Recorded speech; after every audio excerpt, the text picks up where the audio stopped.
Hello guys, आज हम इस वीडियो में डिस्कस करेंगे chemical reactions of carboxylic acid. Carboxylic acid की रिएक्शंस को 4 पार्ट में डिवाइड किया गया है। किस तरह से डिवाइड किया गया है वो पहले हम जान लेते हैं। जैसे मैंने एक एग्जांपल लिया कार्बोक्सिलिक एसिड का RCOOH। अगर इसके स्ट्रक्चर की बात करेंगे तो स्ट्रक्चर कुछ इस तरह से होगा, RC+OH। ठीक है, तो सबसे पहले टाइप की रिएक्शंस जो हैं, reactions involving cleavage of OH bond. तो सबसे पहले टाइप की रिएक्शन जो है वो उनमें ये वाला बॉन्ड ब्रेक होगा, ऑक्सीजन और हाइड्रोजन के बीच में बॉन्ड ब्रेक होता है। मतलब हाइड्रोजन जो है वो H+ के फॉर्म में निकल जाएगा। इस तरह की रिएक्शंस को हम फर्स्ट टाइप की रिएक्शंस में डिस्कस करेंगे। सेकेंड टाइप की रिएक्शंस जो होंगी उसमें हम C और CO बॉन्ड जो है उसके ब्रेक डाउन को देखेंगे। मतलब कार्बन और ऑक्सीजन के बीच में ये वाला बॉन्ड है, सिंगल बॉन्ड, इसके ब्रेक डाउन से जो रिएक्शंस होती हैं उन रिएक्शंस के बारे में यहाँ पे डिस्कस करेंगे। नेक्स्ट थर्ड टाइप की जो रिएक्शंस हैं उनमें हम ओवरऑल जो COOH ग्रुप है उसकी जो रिएक्शंस हैं, इस पूरे के पूरे ग्रुप की जो रिएक्शंस हैं उनको डिस्कस करेंगे। और लास्ट टाइप की जो रिएक्शंस हैं वो substitution reaction in hydrocarbon part. Hydrocarbon वाला पार्ट मतलब ये एल्काइल ग्रुप है। एल्काइल ग्रुप में इस तरह का CH3 CH2 जैसे ये एल्काइल ग्रुप है।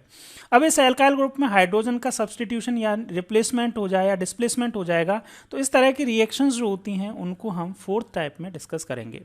तो कन्वीनियंस के लिए हमने इन 4 पार्ट में डिवाइड किया है, क्योंकि कार्बोक्सिलिक एसिड ये सारे टाइप की रिएक्शंस वो कर सकता है। तो स्टार्ट करते हैं हम फर्स्ट टाइप की रिएक्शन से, जिसका नेम है reaction involving cleavage of oxygen hydrogen bond. Oxygen hydrogen bond के ब्रेक होने से क्या क्या होता है, तो उसमें सबसे पहले हम डिस्कस करेंगे एसिडिटी या फिर acidic nature of carboxylic acid. आपको पता ही है COOH है ना। तो हाइड्रोजन अगर ब्रेक होगा H+ के फॉर्म में, तो कार्बोक्सिलिक एसिड इस H+ की वजह से ही एसिडिक नेचर के होते हैं। तो कैसे होते हैं, क्या क्या कंपेयर करेंगे अदर कंपाउंड से। और नेक्स्ट इसमें रिएक्शन जो इन्वॉल्व हैं उनके बारे में डिस्कस करेंगे। कौन कौन सी रिएक्शंस होती हैं जिससे ये पता चलता है कि यहाँ पे H+ जो होता है वो कार्बोक्सिलिक एसिड का H+ के फॉर्म में निकल सकता है। उसमें सबसे पहली रिएक्शंस होगी मेटल्स के साथ में, क्योंकि मेटल्स का नेचर जो होता है वो बेसिक नेचर होता है।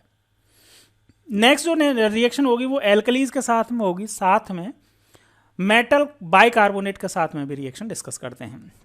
तो चलिए पहले रिएक्शंस डिस्कस कर लेते हैं जिनकी वजह से हमें पता चलता है कि ये जो कार्बोक्सिलिक एसिड्स हैं वो उनका नेचर एसिडिक है। अब उसके लिए हमें क्या करना होगा, बहुत सिंपल सा काम है। अगर हम किसी बेस से या फिर बेसिक नेचर के किसी कंपाउंड से, बेस या फिर बेसिक नेचर के एलिमेंट से, बेसिक नेचर का अगर एलिमेंट है उससे रिएक्शन करवाएं, ठीक है, तो यहाँ पे क्या बनना चाहिए। अगर कोई X है, X की जगह मैं क्या लेता हूँ, कार्बोक्सिलिक एसिड की ही बात कर रहा हूँ। तो ये अगर कार्बोक्सिलिक एसिड की रिएक्शन करने से, बेस के साथ में रिएक्शन करने से सॉल्ट एंड वाटर बनता है, न्यूट्रलाइजेशन रिएक्शन होती है। या बेसिक नेचर के एलिमेंट हैं, मतलब मेटल्स जो होते हैं, उनके साथ में अगर इसकी रिएक्शन कराते हैं तो सॉल्ट प्लस हाइड्रोजन गैस निकलती है, जो कि एक एसिड की कैरेक्टरिस्टिक होती है। तो यहाँ पर रिएक्शन जो होती है किस तरह से होती है वो देख लीजिए।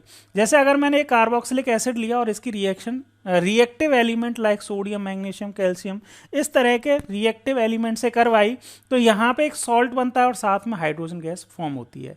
मतलब यहाँ पे हमें पता चल रहा है कि COOH में ये H जो है वो हाइड्रोजन के फॉर्म में इस यहाँ पे लिबरेट हो जाता है। इस हाइड्रोजन का आइडेंटिफिकेशन आप जानते हैं कि इसको अगर बर्न करेंगे तो बर्न करने से ये पॉप साउंड प्रोड्यूस करती है, पॉप साउंड प्रोड्यूस करती है। इस तरह से हम हाइड्रोजन गैस का आइडेंटिफाई कर लेते हैं। नेक्स्ट जो रिएक्शन है वो है न्यूट्रलाइजेशन रिएक्शन। बेस से रिएक्शन कराएं या एल्कली से रिएक्शन करवाते हैं कार्बोक्सिलिक एसिड का, तो सॉल्ट एंड वाटर फॉर्म होते हैं। सॉल्ट जो है, सॉल्ट और वाटर फॉर्म हो रहे हैं, तो यहाँ से हमें क्लियर पता चल रहा है कि बेस के साथ में रिएक्शन कर रहे हैं ये कार्बोक्सिलिक एसिड। इसका मतलब इस एसिड का H+ और इस बेस का OH- आपस में कंबाइन होकर H2O फॉर्म कर रहे हैं, और रिमेनिंग पार्ट जो है वो कंबाइन होकर सॉल्ट फॉर्म कर रहे हैं। तो यहाँ से भी हमें पता चल रहा है कि ये एसिडिक नेचर का है। थर्ड और इम्पॉर्टेंट रिएक्शन है, ये रिएक्शन काफ़ी इंपॉर्टेंट है। अगर एसिड की रिएक्शन, कार्बोक्सिलिक एसिड की रिएक्शन अगर हम सोडियम बाइकार्बोनेट से करवाते हैं, तो salt plus water plus carbon dioxide gas निकलती है। और कार्बन डाइऑक्साइड गैस जो होती है वो एफरवेसेंस प्रोड्यूस करती है। एफरवेसेंस का मतलब क्या होता है कि ये बबल्स के फॉर्म में निकलती है, ठीक है। तो यहाँ से इस रिएक्शन की हेल्प से हम क्या करते हैं, कार्बोक्सिलिक एसिड में COOH ग्रुप जो है उसको आइडेंटिफाई करते हैं। कार्बोक्सिलिक एसिड ग्रुप बोल दो, या फिर ऑर्गेनिक कंपाउंड्स में हम इस रिएक्शन को, इस वाली रिएक्शन को किसके लिए यूज करते हैं, आइडेंटिफिकेशन या डिटेक्शन के लिए यूज करते हैं। Detection the presence of carboxylic group.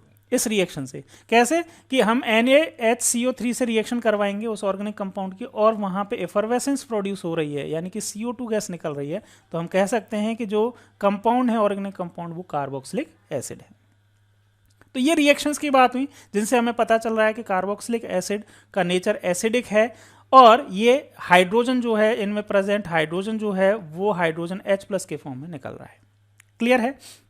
चलिए आगे बात करते हैं कि किस तरह से निकलता है कार्बोक्सिलिक एसिड का जो H+ है वो किस तरह से निकलता है और क्यों निकलता है। देखिए, जैसे ही कार्बोक्सिलिक एसिड RCOOH, इस RCOOH इसको अगर मैं कंडेंस फॉर्म में लिख दूं तो ये RCOOH है, इसकी रिएक्शन जब वाटर से करवाते हैं, रिएक्शन कहते हैं या फिर वाटर में इनको डिसॉल्व करते हैं, तो ये रिवर्सिबल रिएक्शन होती है, और ये H+ के फॉर्म में क्या होता है, निकल जाता है, और ये H+ जो है वाटर के साथ में हाइड्रोनियम आयन के फॉर्म में रहता है। ठीक है, प्लस यहाँ RCOO- बनता है। कई बार इस रिएक्शन को सिंपल इस तरह से भी लिख देते हैं RCOOH, और ये रिएक्शन जो है वो इस तरह से भी लिख देते हैं H++ RCOO-, इस तरह से भी लिख दिया जाता है।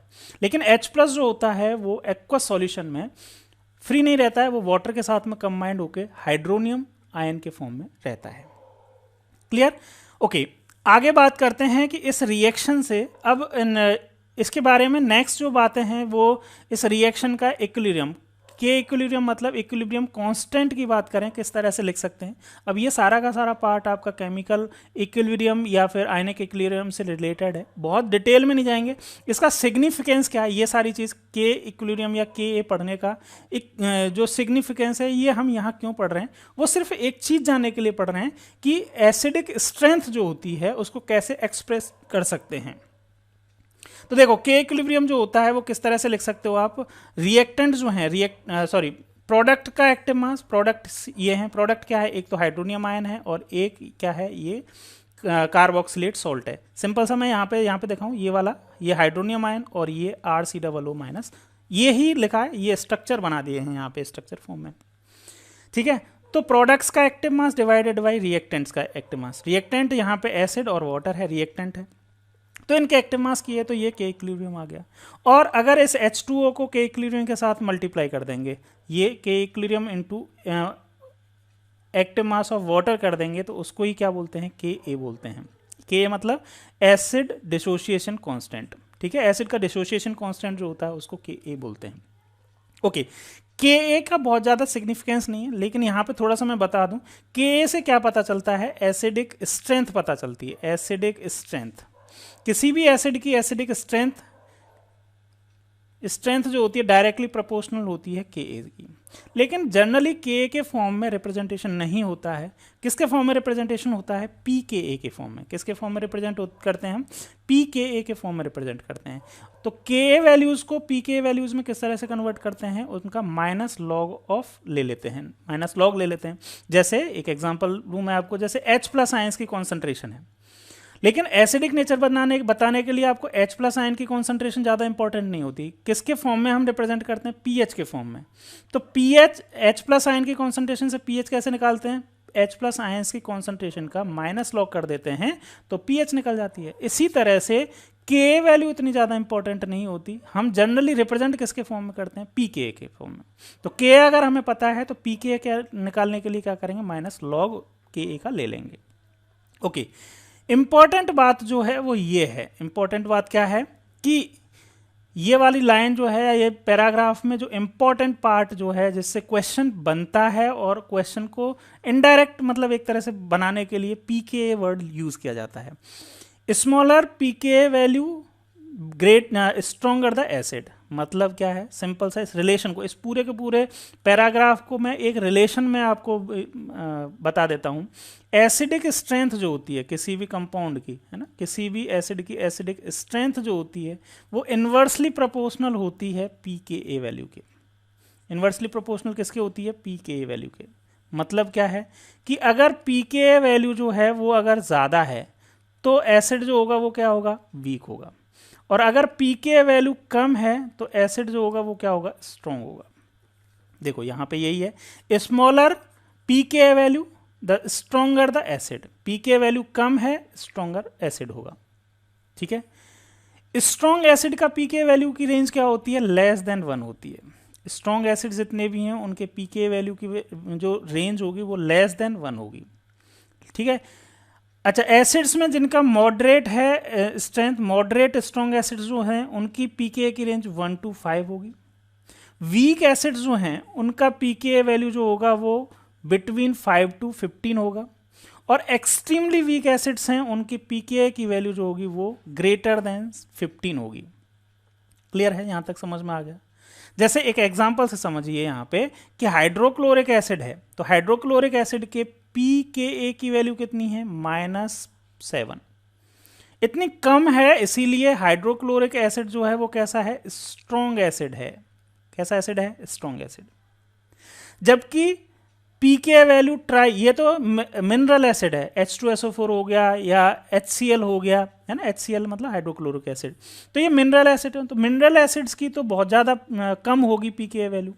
लेकिन हम ऑर्गेनिक कंपाउंड्स की बात करें तो ऑर्गेनिक कंपाउंड में trifluoro acetic acid, trifluoro acetic acid क्या होगा जी, एसिटिक एसिड होता है CH3COOH, ये एसिटिक एसिड है।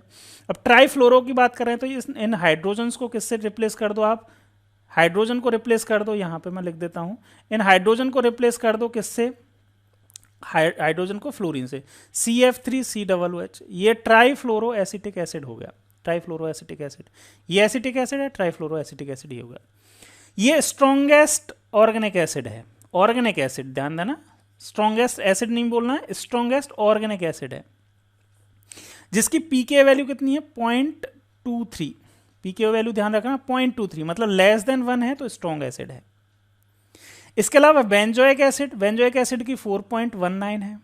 एसिटिक एसिड, एसिटिक एसिड की वैल्यू जो है वो कितनी है, 4.97 है। तो ये कुछ एग्जाम्पल हैं जिनसे आपको ये पता चल रहा है कि पीके वैल्यू जो होती है उससे हम क्या निकाल सकते हैं, मतलब क्या पता चलता है हमें, एसिडिक स्ट्रेंथ। ठीक है, जस्ट अपोजिट है, पीके जितना ज़्यादा होगा एसिडिक स्ट्रेंथ उतनी ही कम होगी, पीके जितना कम होगा उतनी ही एसिडिक स्ट्रेंथ ज़्यादा होगी। क्लियर है। अच्छा, इस तरह के क्वेश्चंस जो होते हैं, मतलब पीके वैल्यू का यूज़ इनडायरेक्ट वर्ड बनाने के लिए दे देते हैं। जैसे आपको कोई सीक्वेंस दिया जाए एसिडिक स्ट्रेंथ निकालने का, है ना, आपसे पूछा जाए कि भाई ये ऑर्गेनिक कंपाउंड है, उनका एसिडिक स्ट्रेंथ क्या है। सिंपल हो गया, आपको कॉन्सेप्ट पता है, +M+R, है ना, किस तरह से, वो मैं थोड़ा सा इस वीडियो में भी बताऊंगा किस तरह से आप चेक करते हैं एसिडिक स्ट्रेंथ को कंपेयर करने के लिए। ठीक है, वैसे आप जर्नल ऑर्गेनिक केमिस्ट्री में पढ़ के आए हैं। ठीक है, +I -M हाइपर कॉन्जुगेशन किस तरह से निकालते हैं एसिडिक स्ट्रेंथ इसकी। ठीक है, लेकिन आपको क्वेश्चन थोड़ा सा घुमा के पूछते हैं। नीट में पूछा गया है इस तरह से क्वेश्चन कि भाई पीके की वैल्यू सबसे हाईएस्ट किसकी है। अब हाईएस्ट का मतलब क्या है कि वो वीकेस्ट एसिड पूछ रहा है, उनमें से सबसे वीक कौन सा है, या लोएस्ट पीके वैल्यू किसकी है, इस तरह से क्वेश्चन पूछ लेते हैं। अब लोएस्ट पीके वैल्यू, अब ये चीज आपको याद रहेगी तो आप इजीली क्वेश्चन अटेम्प्ट कर पाएंगे अगर कॉन्सेप्ट भी क्लियर है। तो एसिड स्ट्रेंथ के कॉन्सेप्ट के बारे में हम बात करते हैं। पीके वैल्यू आपको समझ में आ गई है, आगे चलते हैं। अब देखिए यहाँ पे एक लाइन जो है वो पहली लाइन तो यही है, कार्बोक्सिलिक एसिड्स जो होते हैं वो मिनरल एसिड के कंपैरेटिवली तो क्या होते हैं, वीक होते हैं। मिनरल एसिड जैसे H2SO4 हो गया, HCl हो गया ना, ये मिनरल एसिड है। कार्बोक्सिलिक एसिड मतलब जिनमें कार्बन कंटेनिंग फंक्शनल ग्रुप होता है, मतलब COOH होता है, RCOOH बोल सकता हूँ। तो अगर एसिडिक स्ट्रेंथ की बात करें तो acidic strength in mineral acids का ज़्यादा होता है, कार्बोक्सिलिक एसिड्स का कम होता है।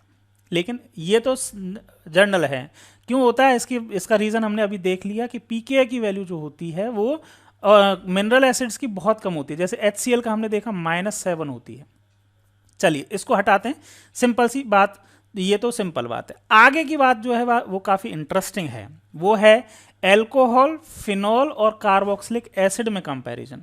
इस पूरे पैराग्राफ में यही कंपैरिजन दे रखा है और इस कंपैरिजन से आप एसिडिक स्ट्रेंथ का कंपैरिजन करना सीख जाएंगे। वो मैं सिखाऊंगा, इस पैराग्राफ में नहीं दे रखा है, वो हम थोड़ा सा अलग चल के सीखेंगे। पहले देख लेते हैं जो इसमें इंफॉर्मेशन दे रखी है उनको। जैसे एल्कोहल है, देखना एल्कोहल का पीके वैल्यू कितना है, अप्रोक्सीमेटली 16, और अभी हमने पढ़ा था कि ग्रेटर देन 15 जो होते हैं वो एक्सट्रीमली वीक एसिड होते हैं। तो एल्कोहल जो होते हैं वो एक्सट्रीमली वीक एसिड्स में आते हैं। जबकि फिनॉल जो होता है, फिनॉल का पीके वैल्यू जो होता है वो कितना होता है, 10 होता है। मतलब फिनॉल जो होता है वीक एसिड की कैटेगरी में आते हैं, है ना। 5 to 15 जो होते हैं वीक एसिड्स की कैटेगरी में आते हैं। क्लियर। तो ये एल्कोहल में भी OH फंक्शनल ग्रुप है, फिनॉल में भी OH फंक्शनल ग्रुप है, दोनों में आप समझ रहे हैं ना। OH फंक्शनल ग्रुप फिनॉल में भी है ना। और PHOH अगर मैं लिखूं तो ये फिनॉल है, तो इसकी तो पीके वैल्यू 10 है, मतलब कंपैरेटिवली स्ट्रॉन्ग एसिड है किसके, एल्कोहल के। ठीक है, ओके। जबकि एल्कोहल जो होते हैं उनकी पीके वैल्यू 16 के आसपास है।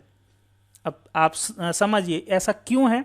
यहाँ पे सिर्फ दे रखा है कि भाई इसको हम पहले भी बात कर चुके हैं, लेकिन इसका कॉन्सेप्ट समझिए। और साथ में ही अगर मैं बात करूं किसकी, कार्बोक्सिलिक एसिड की, तो कार्बोक्सिलिक एसिड का तो पीके वैल्यू और भी कम है, 4 के आसपास है। तो 4 के आसपास है मतलब स्ट्रॉन्ग जो होंगे वो कौन से होंगे, कार्बोक्सिलिक एसिड होंगे। चलिए मैं एक ब्लैंक स्क्रीन लेता हूं, फिर यहां पे अपन बात करते हैं। तो अगर हम बात करें एसिडिक स्ट्रेंथ की, एसिडिक स्ट्रेंथ किस किस के एसिडिक स्ट्रेंथ की बात कर रहे हैं हम, carboxylic acid RCOOH, phenol, phenol को हम PHOH लिख सकते हैं, और एल्कोहल्स, एल्कोहल को ROH बोलते हैं। तो इनमें सबसे हाईएस्ट एसिडिक स्ट्रेंथ होती है कार्बोक्सिलिक एसिड की, उससे कम होती है फिनॉल की, और सबसे कम होती है इन एल्कोहल्स की। हमें जानना है कि ऐसा क्यों होता है, ये हमें जानना है। तो समझना, एक कॉन्सेप्ट हम पहले डिस्कस कर लेते हैं कि भाई किसी की एसिडिक स्ट्रेंथ जो है कंपैरिजन किस तरह से करते हैं। देखो ये सपोज कोई HA एक एसिड है, और एसिड से अगर एसिड है तो H+ आयन डोनेट करेगा, और साथ में क्या बना देगा, एक A-, जिसको आप क्या बोलते हैं, कॉन्जुगेट बेस बोलते हैं। ठीक है, और कॉन्जुगेट बेस की स्टेबिलिटी पे ही डिपेंड करती है इस सब्सटेंस की एसिडिक स्ट्रेंथ। कैसे करती है देखना, अगर A इस कॉन्जुगेट बेस की स्टेबिलिटी ज़्यादा है, अगर ये मोर स्टेबल है, स्टेबिलिटी अगर इसकी ज़्यादा है, तो ये H+ जो है वो A- में जाने की ज़्यादा टेंडेंसी रहेगा। मतलब ये जो इक्विलिब्रियम है वो फॉरवर्ड डायरेक्शन में शिफ्ट होगा, और फॉरवर्ड डायरेक्शन में जितना ज़्यादा शिफ्ट होगा उतना ही ज़्यादा H+ आयंस की कॉन्सेंट्रेशन इंक्रीज होगी। H+ आयंस की कॉन्सेंट्रेशन जितनी ज़्यादा इंक्रीज होगी, मतलब क्या हुआ कि इस HA की एसिडिक स्ट्रेंथ जो है वो क्या होगी, ज़्यादा होगी। एसिडिक स्ट्रेंथ क्या होगी, ज़्यादा होगी। ठीक है, तो हम डायरेक्टली बोल सकते हैं कि जो एसिडिक स्ट्रेंथ होती है किसी भी एसिडिक स्ट्रेंथ जो होती है किसी भी ऑर्गेनिक कंपाउंड की या कार्बोक्सिलिक एसिड की, वो उसके कॉन्जुगेट बेस की स्टेबिलिटी के डायरेक्टली प्रोपोर्शनल होती है। ये हमें याद रखना है कि भाई एसिडिक स्ट्रेंथ जो होगी वो कॉन्जुगेट बेस के स्टेबिलिटी के डायरेक्टली प्रोपोर्शनल होगी। अब देखना यहाँ पे समझना, पहले सबसे पहले हम फिनॉल और एल्कोहल की बात कर लेते हैं कि फिनॉल और एल्कोहल में क्या है। अगर मैं बात करूँ एल्कोहल की, सबसे पहले इस तरह से है एल्कोहल, और एल्कोहल H+ आयन डोनेट करेगा, तो कैसे करेगा, H+ देगा, और साथ में कॉन्जुगेट बेस बनेगा RO-। और अगर फिनॉल की बात करूं, फिनॉल को मैं इस तरह से लिख सकता हूं, PH को, फिनाइल जो रिंग है वो इस तरह से बन सकती है, और इसके ऊपर क्या लग रहा है, एक OH लग रहा है। तो यहां से अगर एक H+ देगा तो किस तरह से देगा, ध्यान देना, इस तरह से, ये एक बेंजीन रिंग, इसके ऊपर एक O- बनेगा, और साथ में एक H+ दे देगा। अब देखना, ध्यान देना, यहां पे हमें किस में कंपैरिजन करना है, हमें कंपेयर करना है इस और इस कॉन्जुगेट बेस में। अब यहाँ पे ये दोनों ही एनायन है। अब यहाँ पे आपको पता है कि जो एल्काइल ग्रुप होता है, ये वाला एल्काइल ग्रुप जो होता है, alkyl group +I effect show करते हैं। +I इफेक्ट का मतलब क्या है कि ये इलेक्ट्रॉन्स को दूर, मतलब इलेक्ट्रॉन्स को बाहर जाने देते हैं, बाहर भगाने की कोशिश करते हैं। अब ये एल्काइल ग्रुप जो है वो इलेक्ट्रॉन को अंदर डोनेट करेंगे, तो इस ऑक्सीजन के ऊपर ये नेगेटिव चार्ज और ज़्यादा इंक्रीज होगा। और हम जानते हैं कि किसी भी स्पीसी की स्टेबिलिटी जो होती है वो चार्ज के इन्वर्सली प्रोपोर्शनल होती है। चार्ज का मतलब मैग्नीट्यूड ऑफ चार्ज बोल रहा हूँ मैं, कि जितना ज़्यादा चार्ज होगा उतनी कम स्टेबिलिटी होगी। तो इसकी स्टेबिलिटी तो +I की वजह से डिक्रीज हो रही है। चलो इस फिनॉक्साइड आयन की भी बात कर लेते हैं। फिनॉक्साइड आयन में आप देखें तो ये नेगेटिव चार्ज जो है वो बेंजीन के इन डबल बॉन्ड के साथ में कॉन्जुगेशन में आ गया। तो कॉन्जुगेशन में जैसे ही आएंगे तो ये नेगेटिव चार्ज जो है वो यहाँ पे आएगा, नेगेटिव चार्ज जो है वो डबल बॉन्ड में कन्वर्ट होगा और डबल बॉन्डेड इलेक्ट्रॉन जो है वो नेगेटिव में कन्वर्ट हो जाएंगे। और सीन कुछ इस तरह से बनेगा, यहाँ पे ये जो है वो इस तरह से यहाँ नेगेटिव चार्ज आ गया, रिमेनिंग दो जो डबल बॉन्ड है वो इस तरह से रहे और ये एक ऑक्सीजन के साथ में डबल बॉन्ड बन गया। तो ये नेगेटिव चार्ज जो है आगे फर्दर इसी तरह से हो जाएगा, ये नेगेटिव चार्ज जो है वो डबल बॉन्ड में कन्वर्ट होगा, डबल बॉन्डेड इलेक्ट्रॉन जो है वो अगेन नेगेटिव चार्ज में कन्वर्ट हो जाएंगे और इस तरह से यहाँ पे रेजोनेंस होने लग गया। अब यहाँ पे रेजोनेंस होने लग गया तो आप बताएं कि जब रेजोनेंस होने लग गया तो आप इतना जानते ही हैं कि रेजोनेंस जैसे ही होगा तो ये क्या हो गया, ये वाली स्पीसी जो है इसमें रेजोनेंस हो रहा है, आगे भी स्ट्रक्चर बन जाएंगे। तो ये तो स्टेबल बाय रेजोनेंस है, रेजोनेंस से स्टेबलाइज हो गया, जबकि ये अनस्टेबल है। ये क्या है, अनस्टेबल है, ये स्टेबल स्पीसी है। अब बताओ इन दोनों में से कौन सी ज़्यादा बनेगी, तो ऑब्वियसली कौन सी ज़्यादा बनेगी, ये वाली स्पीसी ज़्यादा बनेगी, ये कॉन्जुगेट बेस स्टेबल है और कॉन्जुगेट बेस जितना ज़्यादा स्टेबल होगा उसके करस्पॉन्डिंग जो कंपाउंड होगा उतना ही एसिडिक होगा। इसीलिए फिनॉल जो है वो क्या है, मोर एसिडिक है कंपेरेटिवली एल्कोहल्स के। क्लियर है यहाँ तक? तो पहली कॉन्सेप्ट हमें समझ में आ गया कि फिनॉल जो है वो एल्कोहल से क्यों ज़्यादा एसिडिक हैं। दूसरी बात करते हैं कि भाई फिनॉल और इसमें क्या है, इसमें इसको कैसे एक्सप्लेन करते हैं। तो देखो कॉन्सेप्ट जो है वो तो सेम ही रहेंगे। यहाँ पे एक चीज़ समझ लीजिए, ये तो हमने बात कर ली ये स्टेबल बाय रेजोनेंस है, लेकिन कार्बोक्सिलिक एसिड का अगर आप एग्जांपल लेंगे, कार्बोक्सिलिक एसिड का मैं पूरा स्ट्रक्चर बनाता हूँ OH, इसमें से जब एक H+ आप रिमूव करेंगे तो इसके साथ में जो कंडीशन बनती है वो कुछ इस तरह की बनती है जो हम अभी पहले भी देख के आए हैं, रेजोनेटिंग स्ट्रक्चर्स बनती हैं, मतलब डबल बॉन्ड O और यहाँ पे O- बना और साथ में मैं ये नहीं, कार्बन के ऊपर लगाना है RC double bond O and O negative, ये बना और साथ में ये H+ बन गया। अब यहाँ पे अगर देखें आप, यहाँ पे दोबारा सा देखिए कि ये जो है इसमें भी नेगेटिव जो चार्ज है, ये वाला नेगेटिव चार्ज जो है वो नेगेटिव सिंगल डबल, ये भी रेजोनेंस कर रहा है। यहाँ पे भी क्या हो रही है, रेजोनेंस हो रहा है, यहाँ पे भी रेजोनेंस होगा। रेजोनेंस होने से किस तरह से होगा, ये नेगेटिव चार्ज डबल बॉन्ड में कन्वर्ट होगा और डबल बॉन्डेड इलेक्ट्रॉन जो हैं वो किस में कन्वर्ट हो जाएंगे, लोन पेयर इलेक्ट्रॉन या नेगेटिव चार्ज में। तो इस तरह से क्या बन गया, O नेगेटिव और यहाँ पे डबल बॉन्ड आ जाएगा और ऑक्सीजन, इस तरह का। ठीक है, यहाँ पे दो ही रेजोनेटिंग स्ट्रक्चर हैं, लेकिन ध्यान देना, इसमें इन दोनों में अगर आप चेक करें तो दोनों में क्या है, ये और नेगेटिव चार्ज है और यहाँ पे नेगेटिव चार्ज है। इसमें भी नेगेटिव चार्ज जो है वो ऑक्सीजन पे है और इस दूसरी रेजोनेटिंग स्ट्रक्चर में भी नेगेटिव चार्ज ऑक्सीजन के ऊपर है। मतलब सेम नेगेटिव चार्ज या सेम चार्ज, अगर same charge on same atom, तो इस तरह की जो रेजोनेटिंग स्ट्रक्चर होती हैं उनको बोलते हैं इक्विवेलेंट रेजोनेटिंग स्ट्रक्चर्स। और अगर same charge on different atom या फिर उल्टा बोल सकते हैं different charge on same atom, तो उनको बोलते हैं हम नॉन इक्विवेलेंट रेजोनेटिंग स्ट्रक्चर। तो इक्विवेलेंट रेजोनेटिंग स्ट्रक्चर्स जो होती हैं वो मोर स्टेबल होती हैं comparatively non equivalent resonating structure से। तो यहाँ आप चेक करें कि जो फिनॉल है, फिनॉल में ऑक्सीजन के ऊपर यहाँ पे यहाँ ये जो नेगेटिव चार्ज है वो ऑक्सीजन के ऊपर है, लेकिन रिमेनिंग ये वाला क्या है, कौन सा एटम है, ये कार्बन है। ठीक है, ये वाला कार्बन है, ये सारे के सारे बेंजीन रिंग में सारे के सारे कार्बन है। तो रिमेनिंग जितनी भी रेजोनेटिंग स्ट्रक्चर्स बन रही हैं उन सभी में नेगेटिव चार्ज जो है वो किसके ऊपर आ रहा है, नेगेटिव चार्ज जो है वो सभी में कार्बन के ऊपर आ रहा है रिमेनिंग में। तो यहाँ पे जो रेजोनेटिंग स्ट्रक्चर्स बन रही हैं वो कैसी हैं, नॉन इक्विवेलेंट नेचर की हैं। और नॉन इक्विवेलेंट जो रेजोनेटिंग स्ट्रक्चर्स होती हैं उनकी स्टेबिलिटी या कह लो कॉन्ट्रीब्यूशन जो होता है वो कम होता है, जबकि ये जो बनी है वो इक्विवेलेंट रेजोनेटिंग स्ट्रक्चर्स बनी हैं। इसीलिए क्या है, ये कार्बोक्सिलिक एसिड जो होता है वो फिनॉल से भी ज़्यादा स्टेबल या फिनॉल से भी ज़्यादा एसिडिक होते हैं। क्लियर है, समझ में आया? तो ये चाहें तो आप इसका स्क्रीनशॉट ले लीजिए या नोट कर लीजिए। ये मैंने आपको इन शॉर्ट जीओसी की एक समरी दे दी है एसिडिक नेचर वाली, ठीक है। एसिडिक स्ट्रेंथ आप किस तरह से कंपेयर करते हैं, इनके ऊपर क्वेश्चन कॉम्पिटिटिव एग्जाम में पूछा ही जाता है। तो इन कॉन्सेप्ट्स को वैसे तो आप जीओसी में क्लियर करके आए होंगे, लेकिन यहाँ पे जब आया है तो एक बार रिवाइज करना तो बनता है। तो हमने एक बार यहाँ पे रिवाइज किया। क्लियर है, समझ में आ गया? चलिए अब दोबारा अपन एनसीईआरटी की तरफ ही चलते हैं। तो यहाँ पे वही सब कुछ लिख रहा है जो अभी हमने डिस्कस कर चुके हैं।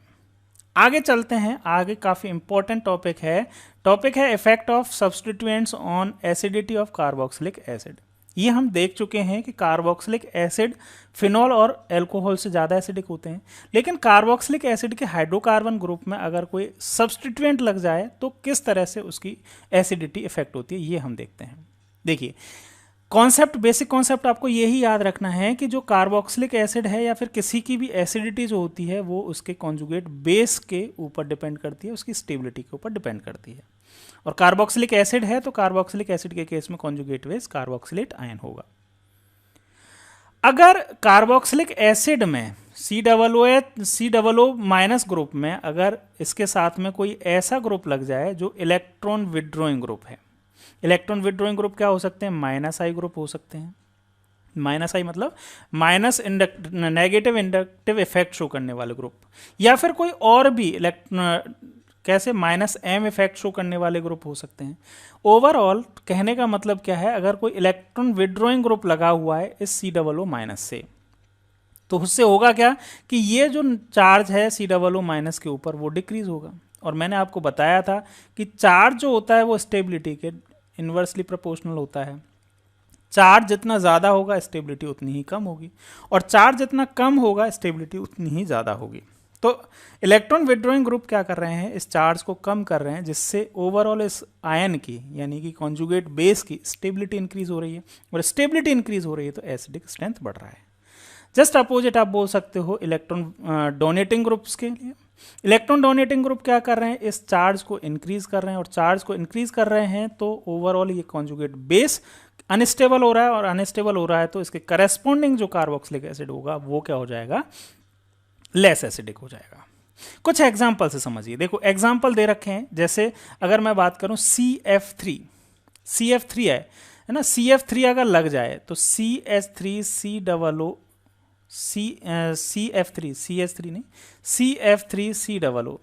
ट्राईफ्लोरोएसिटिक एसिड हमने बात की थी अभी की, सबसे स्ट्रॉन्गेस्ट ऑर्गेनिक एसिड है। अब ये क्यों है इसको समझना। जैसे यहाँ पे दे रखा है CF3 सबसे स्ट्रॉन्गेस्ट है कंपैरेटिवली CCl3COOH से, इसको समझिए एक बार, ठीक है। रिमेनिंग जो कंपैरिजन है उनको आप इजीली समझ पाएंगे।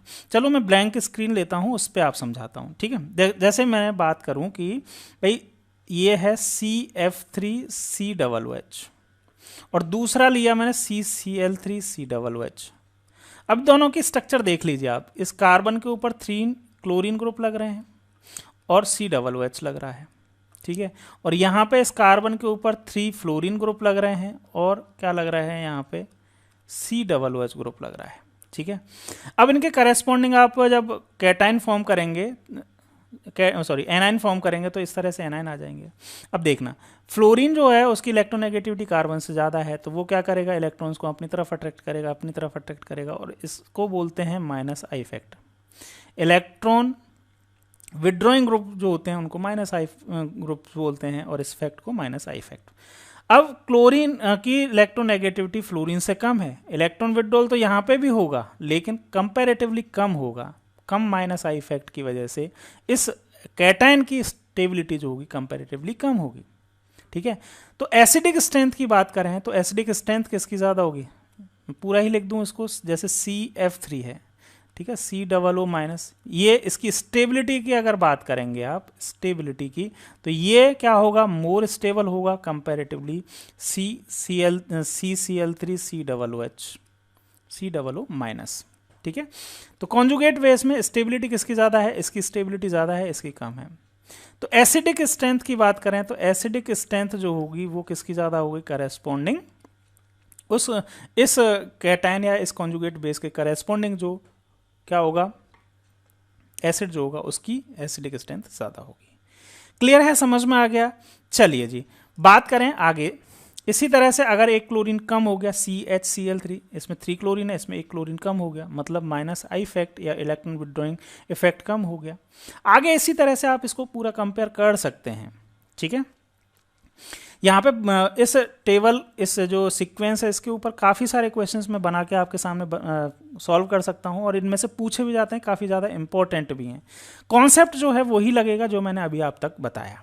एक छोटा सा कॉन्सेप्ट और बच रहा है, उसको भी देख लेते हैं। क्या है?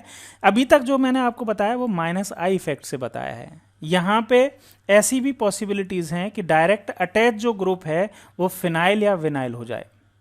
To the carboxylic acid increase the acidity of corresponding carboxylic acid. Phenyl या विनाइल मतलब देखो यहाँ पे देखो, जैसे ये COOH ग्रुप है, COOH ये वाला ग्रुप है। अब इससे जुड़ा हुआ जो है C डबल बॉन्ड CH2, ये यहाँ पे इस तरह से जुड़ गया। तो पहली बात तो इसकी क्या है, इलेक्ट्रोनेगेटिविटी डबल बॉन्डेड कार्बन की जो होती है वो कम होती है, कम क्या ज़्यादा होती है, ठीक है। ये sp2 हाइब्रिडाइज कार्बन है। कैसे आप निकाल सकते हो इजीली, 1 2 3 3 और एक हाइड्रोजन है 4 1 2 और 3 सिग्मा बॉन्ड है, एक पाई बॉन्ड है, तो 3 सिग्मा बॉन्ड है तो sp2 हो जाएगी। और sp2 कार्बन की इलेक्ट्रोनेगेटिविटी sp कार्बन से ज़्यादा होती है, ठीक है। तो इसकी इलेक्ट्रोनेगेटिविटी ज़्यादा है, और इलेक्ट्रोनेगेटिविटी ज़्यादा है मतलब ये इलेक्ट्रॉन विड्रॉइंग ग्रुप की तरह काम करेगा, और इलेक्ट्रॉन विड्रॉइंग ग्रुप की तरह काम करेगा तो क्या होगा, इसकी एसिडिक स्ट्रेंथ जो होगी वो ज़्यादा होगी, पहली बात। दूसरी चीज़ यहाँ पे क्या हो जाएगा, अगर कॉन्जुगेशन है डबल सिंगल डबल, तो यहाँ पे इस तरह से रेजोनेटिंग स्ट्रक्चर्स भी बन जाएंगी, और रेजोनेंस की वजह से भी क्या हो जाएगा, ये मोर एसिडिक हो जाएगा। करेस्पॉन्डिंग किसके करेस्पॉन्डिंग, यहाँ पे अगर CH3 CH2 होता तो, है ना, किससे कंपेयर कर रहे हैं हम, CH3 CH2 COOH से, है ना।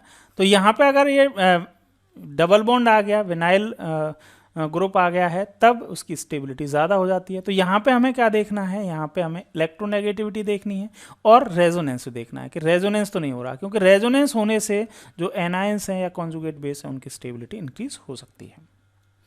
एक और एग्जाम्पल है फिनोल का एग्जाम्पल। फिनोल का एग्जाम्पल पे आप देखिए यहाँ पे जैसे फिनोल क्या, बेंजोइक एसिड, फिनोल नहीं बेंजोइक एसिड की बात कर रहे हैं।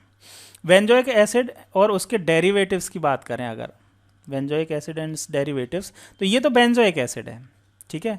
बेंजोइक एसिड का pKa जो होता है वो 4.19 होता है, ठीक। अगर इसमें एक तरफ मैं क्या लगा देता हूँ OCH3 मतलब 4 methoxy benzoic acid, methoxy group लगा दिया, और दूसरे में मैंने क्या लगाया, नाइट्रो ग्रुप लगाया। अब यहाँ समझना कि ये जो मिथॉक्सी ग्रुप है मतलब इस ऑक्सीजन के पास में लोन पेयर इलेक्ट्रॉन्स हैं, और लोन पेयर इलेक्ट्रॉन्स जो हैं वो इस तरह से क्या करेंगे, इलेक्ट्रॉन्स जो हैं वो इस बेंजीन रिंग की इलेक्ट्रॉन डेंसिटी इंक्रीज करेंगे। ओवरऑल इसको क्या करेंगे, जो कॉन्जुगेट बेस इससे बनाएंगे, तो उस कॉन्जुगेट बेस में इलेक्ट्रॉन डोनेटिंग ग्रुप की तरह बिहेव करेगा। कौन सा, ये CH3 OCH3। जबकि NO2 के अगर आप देखेंगे तो NO2 का स्ट्रक्चर कुछ इस तरह से है। अब NO2 जो है उसमें क्या होता है, -M इफेक्ट की वजह से इलेक्ट्रॉन्स को अपनी तरफ अट्रैक्ट करते हैं। अट्रैक्ट करेंगे तो यहाँ पे इसके जो बेंजीन रिंग है उसकी इलेक्ट्रॉन डेंसिटी कम करेंगे। इलेक्ट्रॉन डेंसिटी कम करेंगे तो ओवरऑल हम क्या बोल सकते हैं कि ये उल्टा निशान लग रहा है कि ये क्या कर रहे हैं, इलेक्ट्रॉन विड्रॉइंग ग्रुप की तरह काम कर रहे हैं, इलेक्ट्रॉन्स के विड्रॉ कर रहे हैं यहाँ से। और इलेक्ट्रॉन्स को जब विड्रॉ कर रहे हैं, क्या इलेक्ट्रॉन को विड्रॉ कर रहे हैं, तो आपको पता ही है इलेक्ट्रॉन विड्रॉइंग ग्रुप हैं, तो इसकी स्टेबिलिटी, इसके ऊपर से ओवरऑल चार्ज कम कर रहे हैं, चार्ज कम कर रहे हैं, तो इस एनायन का या कॉन्जुगेट बेस का स्टेबिलिटी क्या होगा, इंक्रीज होगा। और कॉन्जुगेट बेस की स्टेबिलिटी अगर इंक्रीज होगी तो क्या होगा, एसिडिक स्ट्रेंथ जो होगी इसकी ज़्यादा होगी। इसीलिए आप देख पा रहे हैं कि pKa वैल्यू जो है NO2 ग्रुप लगाने से डिक्रीज हो गई, मतलब जो इसकी स्ट्रेंथ है, एसिडिक स्ट्रेंथ जो है वो इंक्रीज हो गई, ठीक है। और जबकि यहाँ पे OCH3 मिथॉक्सी ग्रुप लगाने से pKa वैल्यू जो है वो इसकी इंक्रीज हो गई, मतलब ये क्या हो गया, एक तरह से वीक हो गया कंपैरेटिवली किसके, बेंजोइक एसिड से। तो इन तीनों में अगर एसिडिक स्ट्रेंथ की बात करें तो सबसे कम एसिडिक स्ट्रेंथ किसकी है, इसकी।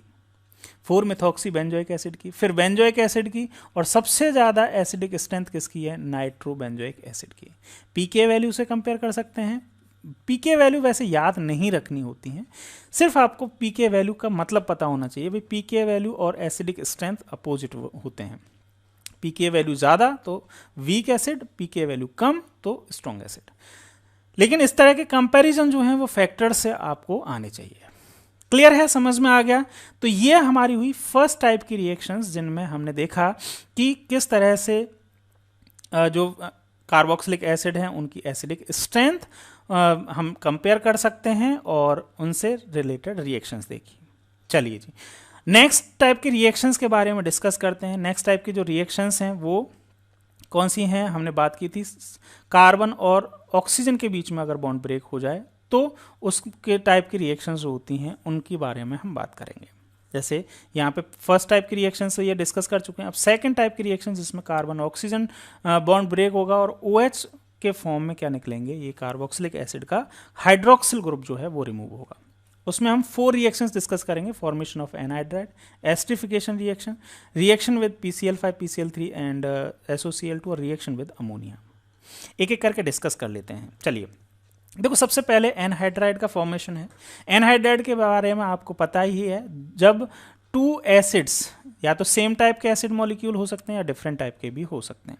जब 2 एसिड मॉलिक्यूल आपस में कंबाइन होते हैं तो उनमें से वाटर मॉलिक्यूल रिमूव हो जाता है, ठीक है। और वाटर मॉलिक्यूल रिमूव होता है, देखो यहाँ पे इस तरह से वाटर मॉलिक्यूल रिमूव हो जाएगा।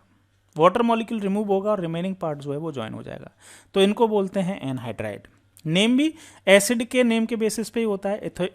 इथेनोइक एसिड से है तो इथेनोइक एनहाइड्राइड इनका नेम हो जाएगा, ठीक है। अच्छा, इनके लिए क्योंकि यहाँ पे डिहाइड्रेशन होता है, मतलब वाटर रिमूव होता है, तो इस वाटर को एब्जॉर्ब करने के लिए डिहाइड्रेटिंग एजेंट कॉन्सेंट्रेटेड H2SO4 ले सकते हैं या फिर P2O5 ले सकते हैं। ये दोनों ही P2O5 और H2SO4 कॉन्सेंट्रेटेड H2SO4 जो होते हैं वो डिहाइड्रेटिंग एजेंट की तरह काम करते हैं। तो कई जगह आपको यूज मतलब ये काम आएंगे कि डिहाइड्रेटिंग एजेंट क्या होते हैं, तो कॉन्सेंट्रेटेड H2SO4 या फिर P2O5 ये डिहाइड्रेटिंग एजेंट हैं। ये वाटर जो इसमें बनता है उसको एब्जॉर्ब कर लेते हैं, ठीक है। ओके, नेक्स्ट रिएक्शन है एस्टरिफिकेशन रिएक्शन। एस्टरिफिकेशन रिएक्शन क्या होती है इसके बारे में मैंने पहले भी थोड़ा सा बात किया था, अब दोबारा से बात कर लेते हैं। देखो, जब कार्बोक्सिलिक एसिड की रिएक्शन एल्कोहल से करवाते हैं या फिनोल से करवाएं, एल्कोहल या फिनोल से करवाते हैं in the presence of concentrated H2SO4 या फिर HCl गैस। अब यहाँ पे ये दोनों ही कॉन्सेंट्रेटेड H2SO4 या HCl गैस जो हैं वो भी डिहाइड्रेटिंग एजेंट की तरह ही काम करते हैं, और ये इनकी वजह से क्या होता है, ये रिएक्शन की स्पीड बढ़ जाती है, तो इनको कैटलिस्ट भी बोलते हैं। क्यों बढ़ती है? क्योंकि जब आप कार्बोक्सिलिक एसिड और अल्कोहल को मिक्स करते हैं तो ये रिवर्सिबल रिएक्शन होती है। अगर जो इसके प्रोडक्ट बन रहा है ना, वाटर, डिहाइड्रेशन होने से वाटर बन रहा है, अगर इसको हटा दिया जाए तो ली चैटलियर प्रिंसिपल के अकॉर्डिंग रिएक्शन जो होती है वो फॉरवर्ड डायरेक्शन में होने लग जाएगी, ज़्यादा होगी, और ज़्यादा होगी तो ये रिएक्शन जो है, ये प्रोडक्ट यानी एस्टर्स जो हैं वो ज़्यादा बनेंगे, ठीक है। इनको बोलते हैं एस्टर्स। इसीलिए क्योंकि इसमें ester as a product form होते हैं, इसीलिए रिएक्शन का नाम भी एस्टरिफिकेशन है। इसकी मैकेनिज्म जो है वो दे रखी है, तो वो भी हम डिस्कस करते हैं कैसे होती है, ठीक है। लेकिन उससे पहले एक एग्जांपल देखेंगे, जैसे कैसे हो रही है, इसको ट्रिक कह सकते हो आप। आप ट्रिकली याद कैसे रखना है, याद बस इतना सा ही रखना है कि ये जो है कार्बोक्सिलिक एसिड का OH फंक्शनल ग्रुप जो है का हाइड्रोक्सिल फंक्शनल ग्रुप निकलता है, और एल्कोहल में से क्या निकलता है, H निकलता है, और प्रोडक्ट जो है वो एस्टर और वाटर बन जाते हैं। अच्छा, यहाँ से क्वेश्चन जो होते हैं ना, यहाँ इस तरह से तो डायरेक्ट आप अगर HS दे रखें तो कोई दिक्कत नहीं है, लेकिन अगर आपको आइसोटोप दे दिया जाए, मतलब यहाँ OH की जगह OD दे दिया जाए और H इस तरह से दिया जाए, तो आपको यहाँ से थोड़ा कंफ्यूजन हो जाएगा कि भाई H, ये वाला H निकालें या D वाला निकालें। मतलब आइसोटोप, हाइड्रोजन के आइसोटोप भी लगा के दे सकते हैं ना, क्वेश्चन थोड़ा सा अच्छा बनाना हो तो। अगर आपको ये चीज़ क्लियर है कि भाई जो कार्बोक्सिलिक एसिड है उसमें से तो OH जाएगा और एल्कोहल में से H+ जाएगा, तो आपको कोई दिक्कत नहीं आएगी, आप क्वेश्चन ईजिली सी कर पाओगे। रिएक्शन मैकेनिज्म भी देख लेते हैं। जैसे मैकेनिज्म में क्या हो रहा है, देखो, सबसे पहले कार्बोक्सिलिक एसिड लिया हमने। कार्बोक्सिलिक एसिड की कार्बोक्सिलिक एसिड जो होता है वो H प्लस एक्सेप्ट कर लेता है, ठीक है। H प्लस इसके ऊपर अटैक करता है। कहाँ से आता है H प्लस? कॉन्सेंट्रेटेड H2SO4 या HCl से आता है। और ये क्या करता है, इस कार्बन, इस ये जो है H प्लस है तो ये इसके पास लोन पेयर इलेक्ट्रॉन्स हैं, तो ये लोन पेयर इलेक्ट्रॉन्स जो है वो H प्लस को देता है और H प्लस के फॉर्म में इस तरह से आ जाता है। अब इसकी वजह से क्या होता है, इस ऑक्सीजन के ऊपर पॉजिटिव चार्ज आ गया है ना, क्योंकि इसने अपने इलेक्ट्रॉन्स दे दिए। अब पॉजिटिव चार्ज आने की वजह से कार्बन ऑक्सीजन बॉन्ड पहले से ही पोलर था, पॉजिटिव चार्ज और आ गया इस ऑक्सीजन के ऊपर, तो इसकी इलेक्ट्रोफिलिसिटी इस कार्बन की और इंक्रीज हो गई। अब जैसे इसकी इंक्रीज हुई तो वहाँ पे एल्कोहल के मॉलिक्यूल भी प्रेजेंट हैं जिनमें ऑक्सीजन है और ऑक्सीजन के ऊपर लोन पेयर है। अब जैसे ही इसके ऊपर पॉजिटिव चार्ज यानी कि इलेक्ट्रोफिलिसिटी इसकी ज़्यादा हुई, वैसे ही एल्कोहल के मॉलिक्यूल्स इससे जुड़ जाएंगे ऑक्सीजन की तरफ से, और जो फॉर्म होगा वो क्या होगा, यहाँ पे जैसे ही ये आएंगे तो ये डबल बॉन्ड जो है, पाई बॉन्ड जो है वो ब्रेक होगा और ये OH बन जाएंगे। बॉन्ड ब्रेक होगा मतलब बॉन्ड के दोनों ही इलेक्ट्रॉन किसके पास चले जाएंगे, ऑक्सीजन के पास, क्योंकि इसके पास पहले से इलेक्ट्रॉन की डेफिशिएंसी हो गई है, तो OH बन जाएगा। और यहाँ पे ये वाला OH SH है, ये नीचे वाला OH, ये वाला SH रहेगा, ये OH ऊपर वाला हो गया। और ये ऑक्सीजन ने, एल्कोहल के ऑक्सीजन ने क्योंकि अपने इलेक्ट्रॉन इस कार्बन को दे दिए तो इसके ऊपर पॉजिटिव आ जाएगा, यानी कि इलेक्ट्रॉन की डेफिशिएंसी हो जाएगी। अब ये टेट्राहेड्रल इंटरमीडिएट बन गया। अब नेक्स्ट स्टेप में आप देखिए क्या होगा कि जैसे ही पॉजिटिव चार्ज ऑक्सीजन के ऊपर आया, तो ऑक्सीजन तो भाई इलेक्ट्रोनेगेटिव एलिमेंट है और ये अपने ऊपर पॉजिटिव चार्ज ज़्यादा सहन नहीं कर सकता, तो ये अपने आसपास वाले जो बॉन्ड हैं उनको ब्रेक करेगा, और ब्रेक करने के लिए ईजीएस्ट वे है हाइड्रोजन। तो हाइड्रोजन को क्या करेगा, ये ब्रेक करेगा, हाइड्रोजन को H प्लस के फॉर्म में रिमूव कर देगा। दोनों इलेक्ट्रॉन्स को ये ऑक्सीजन लेगा, अपनी इलेक्ट्रॉन की डेफिशिएंसी को पूरा करेगा और हाइड्रोजन जो है वो H प्लस के फॉर्म में निकल जाएगा। अब H प्लस को लेने वाले यहाँ पे ये जो double bond single bonded oxygen है, इनके पास लोन पेयर है, यहाँ पे दिखाएं, यहाँ पे भी है, इन दोनों में से किसी भी OH के पास चला जाएगा। अब OH के पास जैसे ही जाएगा, देखो यहाँ पे ये OH के पास, यहाँ से क्या हुआ, इस ऑक्सीजन के पास गया, इस ऑक्सीजन ने अपने दोनों लोन पेयर इलेक्ट्रॉन इसको दिए, बॉन्ड बना लिया, तो इस तरह से ये बॉन्ड बन गया। अब जैसे ही बॉन्ड बना, इसके पास अगेन इलेक्ट्रॉन की डेफिशिएंसी हो गई। अब इलेक्ट्रॉन की डेफिशिएंसी हुई तो ये क्या करेगा, इस कार्बन के साथ में अपने बॉन्ड जो बनाया था उन दोनों इलेक्ट्रॉन्स को लेकर निकल जाएगा। निकलेगा तो यहाँ पे H2O निकल गया, देखो ध्यान दो, ये H2, 2 हाइड्रोजन और 1 ऑक्सीजन H2O के फॉर्म में निकल गया।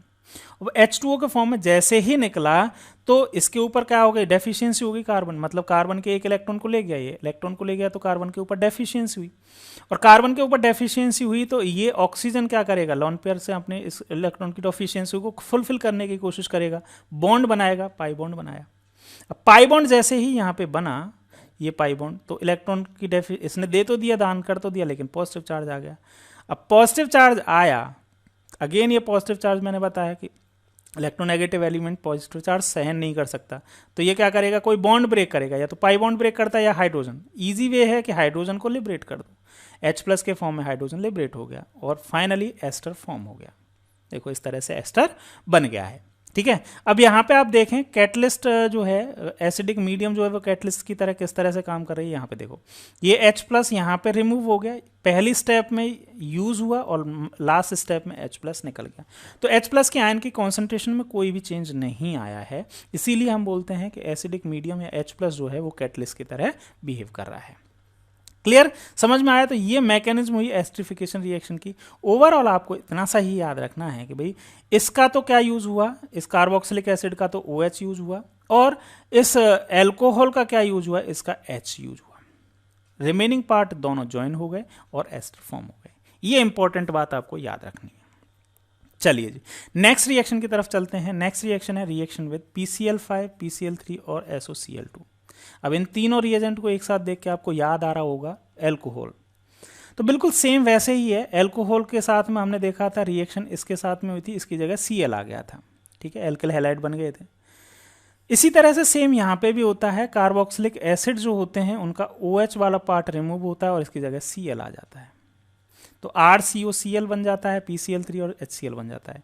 यहाँ पे PCl3 से करवाओगे तो भी ये इसकी जगह Cl आएगा, प्रोडक्ट सेम ही होगा, और H3PO3 बन जाता है। सबसे बेस्ट मेथड जो है वो यहाँ पे भी SOCl2 के साथ में जब करवाते हैं तब बनता है। यहाँ से OH निकलता है, इसकी जगह Cl आता है, SO2 निकलती है और एक HCl, और दोनों ही गैसियस स्टेट में है, तो प्योर आपको RCOCl मिलता है। इसीलिए ये जो रिएक्शन है काफ़ी ज़्यादा यूजफुल होती है एसिड हैलाइड्स बनाने के लिए, एसिड क्लोराइड बनाने के लिए। क्लियर है? तो सिंपल सी रिएक्शन है। रिएक्शन में ज़्यादा डिटेल में नहीं जाएंगे क्योंकि हमने एल्कोहल में ये काफ़ी डिटेल में पड़ी हुई है। नहीं देखी है रिएक्शन एल्कोहल की तो आप जाके वीडियो देख लीजिएगा, प्लेलिस्ट में सारी के सारे रिएक्शन अरेंज आपको मिल जाएंगे। चलिए नेक्स्ट बात करते हैं, लास्ट आज के लेक्चर की लास्ट रिएक्शन है रिएक्शन विद अमोनिया।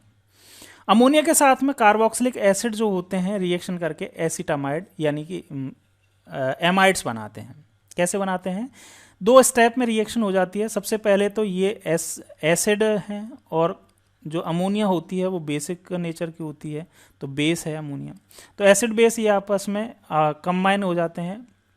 अमोनिया जो होता है वो NH3 जो होता है वो इसके साथ में कंबाइन होकर अमोनियम एसीटेट सॉल्ट बना देते हैं। और जब इस अमोनियम एसीटेट सॉल्ट को हीट करते हैं तो इसमें से वाटर लिबरेट होता है और एसिटामाइड बन जाता है, एमाइड्स बन जाता है। तो देखिए ओवरऑल इस रिएक्शन में हो क्या रहा है। ओवरऑल अगर रिएक्शन के बारे में देखना चाहें तो आप देखिए, इसमें से तो OH निकला है और इसमें से एक H निकला है, ये NH3 है ना, तो NH3 में से इसमें से एक H CH2H, यहाँ पे एक H निकला है और ये वाटर के फॉर्म में निकल गए और रिमेनिंग पार्ट जो है वो ज्वाइन हो गया है। इसी तरह से यहाँ से अभी आप देखना चाहें तो ये बेंजोइक एसिड है, तो बेंजोइक एसिड का OH और इसमें से CH2 और एक H इसमें से, तो HOH मतलब वाटर के फॉर्म में निकल जाएगा। रिमेनिंग पार्ट बेंजीन रिंग और CONH2 फाइनल प्रोडक्ट ये बन जाएगा। इंटरमीडिएट बनाना है तो दोनों को ज्वाइन कर दीजिए। ये बेंजोइक एसिड को बेंजीन COO और ये हाइड्रोजन और ये 3 यहाँ पे हाइड्रोजन और एक हाइड्रोजन यहाँ पे, तो 4। तो इस तरह से ज्वाइन किया तो यहाँ पे अमोनियम बेंजोएट बना एक इंटरमीडिएट। जब इसको हीट किया इस सॉल्ट को तो इसमें से वाटर रिमूव हो गया और बेंजामाइड बन गया। तो ओवरऑल रिएक्शन में क्या हो रहा है, OH जो है वो यहाँ से रिमूव हो रहा है और यहाँ से एक H रिमूव हो रहा है और फाइनली आपको एमाइड्स फॉर्म हो रहे हैं। तो ये रिएक्शन हुई OH बॉन्ड की वजह से, मतलब कार्बन जो कार्बोक्सिलिक एसिड का ये वाला बॉन्ड जो है ना, ये वाला जो बॉन्ड है ये ब्रेक होने से जो रिएक्शन होंगी वो हमने देखी। तो सेकंड टाइप की रिएक्शन हमने डिस्कस कर ली है।